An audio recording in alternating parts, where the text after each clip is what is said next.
Hi guys! Welcome back again sa aking YouTube channel. I'm Lelje Padulina. Sa video ito guys ay pag-uusapan natin kung magkano nga ba ang kinikita ng isang Foodpanda rider sa isang buwan.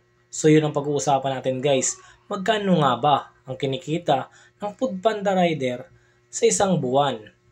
So kung interesado ka sa video ito ay ipagpatuloy mo lang ang panonood mo at sasabihin ko sa video ito kung magkano nga ba ang kinikita ng isang Foodpanda rider. So, let's go, tara! Hindi po ito sa pagmamayabang, gusto ko lang po kayo ma-inspired kung magkano ba ang kinikita ng isang panda rider sa isang buwan. Kaya kung handa ka na, let's go, ipapakita ko na kung magkano nga ba. Ito po ang kinikita natin sa isang buwan, 46,053.29 pesos. Sa earnings, kinita po natin is 38,001.93. Quest, ang ibig po sabihin ng quest is incentive. Kumita po tayo ng 7,930 at sa tip po naman ay 1,040 pesos.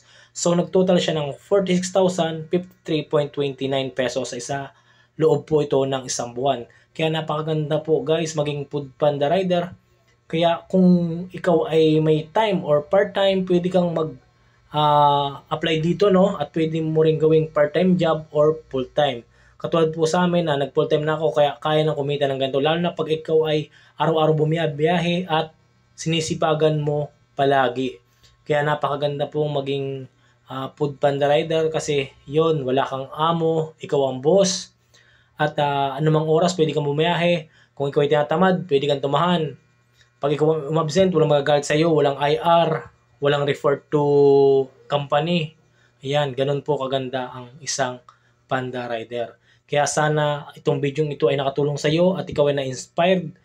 Baka gusto mo mag-part-time. Ayan, mag-comment ka lang sa baba para naman ikaw ay mabigyan ko ng referral code. Ayan. So, yun guys. Thank you for watching and God bless. Sana nakatulong tong video na to.